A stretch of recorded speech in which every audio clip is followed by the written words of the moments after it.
नमस्ते, हरिओम, नमः शिवाय, जय गुरु जी। सभी को स्वागत है आपका आपके अपने चैनल टारो बाय टीजे पर।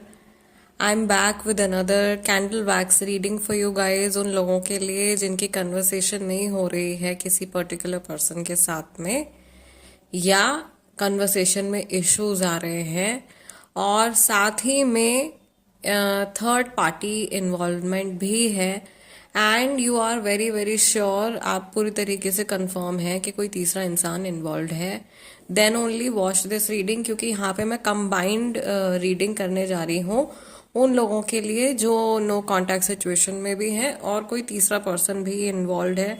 ऐसा इशू भी अगर चल रहा है, दोनों इशू इकट्ठे हैं, तो ये रीडिंग आपके लिए है, राइट। सो आपको अपनी सिचुएशन के बारे में सोचना है, क्लियर माइंड से फोकस करना है। इस पर्सन के चेहरे के ऊपर आपको ध्यान देना है। 3 बार इनका पूरा नाम आपने अपने मन में रिपीट करना है और अपने स्पिरिट गाइड्स से, अपने ईश्वर से, जिनमें भी आप विश्वास करते हैं, उनसे प्रे कीजिए कि आपको सही गाइडेंस तक लेकर के जाएं।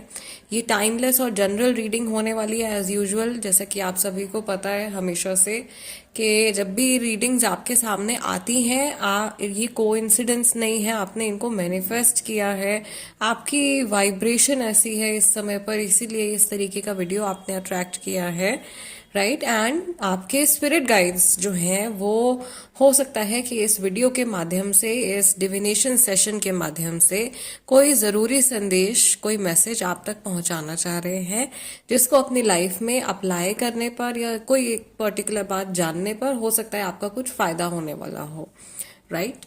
सो महादेव का नाम लेके, माँ भगवती का नाम लेके we are going to light the candle और देखेंगे सबसे पहले कि भाई इस सिचुएशन में ये जो पर्सन है जिनके साथ में आप ये इश्यूज फेस कर रहे हो, इनकी एनर्जी आज के दिन में एंड स्पेसिफिकली इस समय में आपके टुवर्ड्स कैसी है।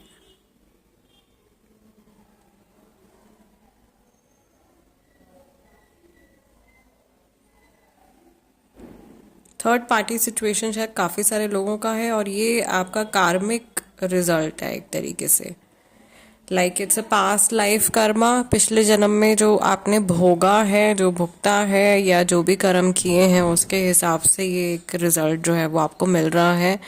And somehow I can see के या तो आप हो या आपके जो ये पर्सन है इस तरीके की सिचुएशन में कई बार फंस चुके हैं, या मल्टीपल अफेयर्स मुझे यहाँ पे दिखाई दे रहे हैं, मल्टीपल अफेयर्स, या ये एक ऐसी सिचुएशन है शायद जिससे बहुत सारे लोग हैं जो कि रिलेट कर सकते हैं। आई कैन ऑल्सो सी कि ये जो भी पर्सन है इन्होंने आपको शायद बहुत ज़्यादा कन्फ्यूजन में रखा है और काफ़ी लंबे समय तक शायद आपको कन्फ्यूज रखा है। और मे बी ये व्यक्ति जो है, इनको कमिटमेंट इशू है, ये कमिट नहीं कर पाते हैं या बहुत लंबे समय तक किसी को कमिट नहीं कर पाते हैं। ये एक प्रॉब्लम शायद ये सामने वाले पर्सन के साथ में है। ये हिंट हो सकता है आपके लिए समझने के लिए कि ये रीडिंग आप ही के लिए है। मुझे यहाँ पर एक मेल पर्सन दिखाई दे रहे हैं विद बियर्ड एंड मुस्टैश, ये भी एक अनदर हिंट है। एक चिड़िया मुझे यहाँ पे बनती हुई दिखाई दे रही है। तो चिड़िए यूजुअली हम उनको रिलेट करते हैं आज़ादी के साथ में, फ्रीडम के साथ में। शायद इस पर्सन को फ्रीडम बहुत ज़्यादा पसंद है, या ये रिश्तों से ज़्यादा अहमियत अपनी पर्सनल फ्रीडम को देते हैं और इनके लिए इनकी हैप्पीनेस जो है वो सबसे ज़्यादा टॉप मोस्ट प्रायोरिटी है। They do not think about other people as much as they think about themself. जितनी अहमियत, जितना ये अपने बारे में सोचते हैं, अपनी भलाई सोचते हैं, उतना दूसरों के लिए नहीं सोचते हैं, जो कि अनफेयर है। और शायद बहुत सारी अनफेयर चीज़ें आपने एक्सपीरियंस करी हैं इस व्यक्ति के साथ में, इस रिलेशनशिप में। यहाँ पे मल्टी कल्चरल अफेयर मुझे दिखाई दे रहा है, लाइक मे बी आप लोग डिफरेंट कल्चर से बिलोंग करते हो, या मे बी डिफरेंट एथनिसिटीज से आप लोग बिलोंग करते हो। There is some major difference. किसी का फ़ोन है हाथ में और maybe someone is thinking of calling and talking. शायद ये टाइम टू टाइम आपसे बात करने के बारे में सोचते हैं और रीच आउट करने के बारे में सोचते हैं। But there is someone who is feeding something, इनके दिमाग में कोई बात भर रहा है लाइक या कोई इनको ब्रेन वॉश कर रहा है और उस वजह से ये आपको रीच आउट नहीं कर रहे हैं। बट आप एज अ व्यूअर, आपके लिए भी ये मैसेज आ रहा है कि आप अगर ये कनेक्शन मैनिफेस्ट कर रहे हैं तो मैक्सिमम लोगों के लिए ये वर्कआउट होगा। मे बी एग्जैक्टली पूरी तरीके से वैसा ना हो जैसा कि आपने सोचा है, लेकिन most of the things are going to be in your favour. ज़्यादातर चीज़ें जो है वो आने वाले समय में आपके फेवर में जाती हुई दिखाई दे रही हैं। और अगर ये बहुत स्टबर्न ढीठ किस्म का इंसान है जो अपनी गलती नहीं मानता है, ये जिसके लिए अपनी गलती मानना बहुत बड़ा टास्क है, तो ये पर्सन भी ऐसा लग रहा है जैसे कि अपने घुटनों पर बैठ करके जैसे माफ़ी मांगते हैं, वैसी वाली सिचुएशन मुझे दिखाई दे रही है।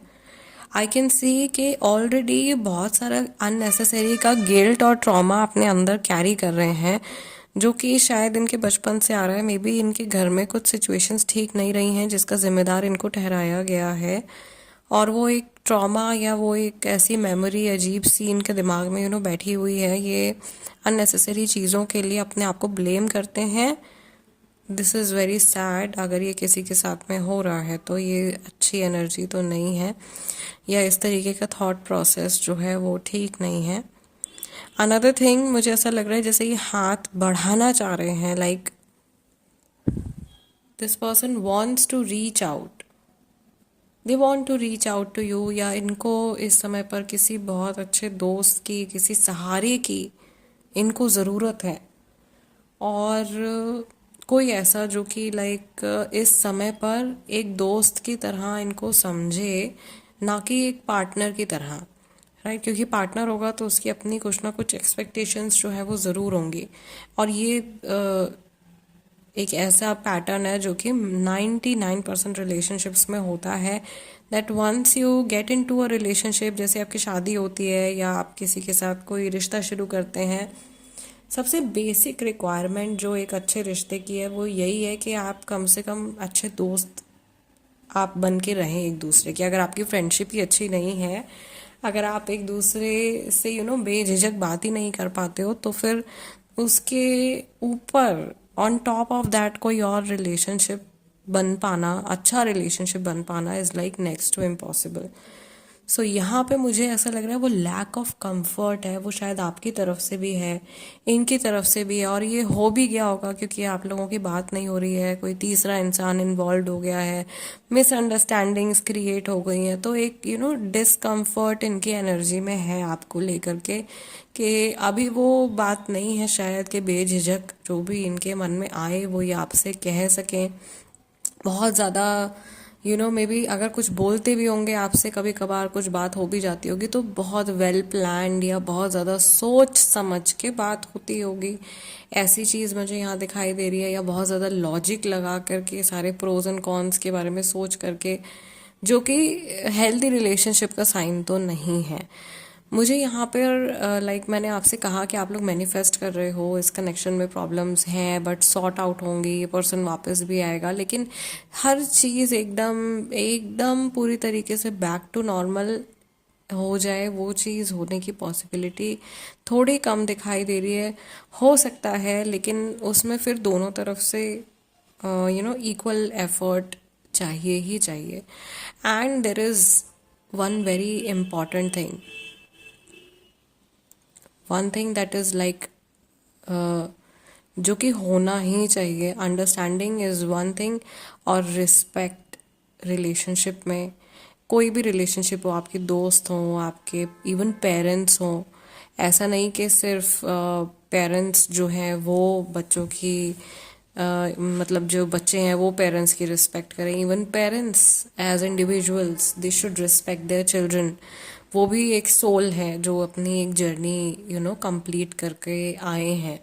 सो ब्रदर्स हैं, सिबलिंग्स हैं, फ्रेंड्स हैं, boyfriend, girlfriend, lover, who ever, respect is something very important. अगर आप अपने पार्टनर की इज्जत नहीं करते हैं, या आपको ऐसा महसूस होता है बार बार कि सामने वाले व्यक्ति की नज़र में आपकी कोई अहमियत नहीं है, आपकी कोई इज्जत नहीं है, तो वहाँ पे फिर अपना टाइम वेस्ट करने से बेहतर है कि आप वहाँ से मूव ऑन कर लें और अपने आप को उधर से कंप्लीटली आप डिटैच कर लें। सो आई डोंट नो, अगेन ऐसे मैसेजेस आ जाते हैं बीच बीच में, किसी को मिलना होगा शायद ये मैसेज, मे बी कोई इस डिलेमा में होगा, कोई इस कंफ्यूजन में होगा क्या किया जाए क्या ना किया जाए। मल्टीपल टाइम्स किसी ने यहाँ पे रिजेक्शन फेस किया है, या मे बी मेरे व्यूअर्स के लिए मैं बता रही हूँ कि आपने अपनी किसी कमज़ोरी की वजह से या अपनी इमोशनल वीकनेस की वजह से शायद किसी गलत इंसान को बहुत मौके दे दिए हैं जितने कि वो डिज़र्व नहीं करते थे। आप में से बहुत सारे लोग जो व्यूअर्स हैं उनके लिए भी मैं बता रही हूँ, बहुत सारे लोग ऐसे हैं जिनको खुद से आपके पार्टनर की तो नीड दिखाई दे रही है to have a friend, a non judgemental person around them, जिनसे वो सब कुछ अपने मन की बात शेयर कर सके, लेकिन आपकी भी एक सिमिलर सी नीड मुझे यहाँ पर दिखाई दे रही है। सो अगर आपका कोई बहुत अच्छा दोस्त है, कोई कज़न है, कोई भी है, कुछ ऐसा पर्सन आपकी लाइफ में है जिनसे आप जानते हो जो जजमेंटल नहीं है, ओके क्योंकि जो लोग जजमेंटल होंगे आपकी बातों को सुन करके, आपके इमोशंस एक्सपीरियंसेस को सुन करके वो आपको और ड्रामा में डाल देंगे। तो जजमेंटल लोगों से नहीं अपने मन की बात शेयर करनी है। समवन जिसके साथ में आपको ऐसा लगता है कि आपकी अंडरस्टैंडिंग ठीक है, तो ऐसे इंसान के साथ में बैठ करके मुझे ऐसा लग रहा है कि आपको कुछ डिस्कस करने की ज़रूरत है, या इस जर्नी के बारे में डिस्कस करने की ज़रूरत है। And it's high time to come to find an outcome. Okay, आप बहुत लंबे समय से फंसे हुए हो, अभी समय आ गया है कि आपको इसका आउटकम निकालना है। And you have to let go of what is not serving you. उन चीज़ों को, उन रिलेशनशिप्स को, उन लोगों को लेट गो करना है जो आपके बेटरमेंट के लिए आपको साफ साफ नज़र आ रहा है कि सही नहीं है। ये गाइडेंस है, ओवरऑल गाइडेंस है आपके लिए, और ये इस पूरी सिचुएशन की, इस पर्सन की एनर्जी है जो ईश्वर की तरफ से आप लोगों के लिए इस रीडिंग के थ्रू आया है। इस रीडिंग को हम यहीं क्लोज कर रहे हैं। जाने से पहले वीडियो को लाइक ज़रूर दे दीजिएगा एज एनर्जी एक्सचेंज, और अगर आप नए हैं तो सब्सक्राइब कर लीजिए tarot by TJ, become a part of our family. Also अगर आप टैरो कार्ड रीडर बनना चाहते हैं, खुद से आप सीखना चाहते हैं, अपने लिए प्रैक्टिस करना चाहते हैं, दूसरों के लिए प्रैक्टिस करना चाहते हैं, तो आप स्क्रीन पर दिए गए नंबर के थ्रू कांटेक्ट कर सकते हैं और हमारे अगले बैच में रजिस्टर करवा सकते हैं। I see you guys next time, till then namaste, take care, जय गुरु जी, हरिओम नमः शिवाय।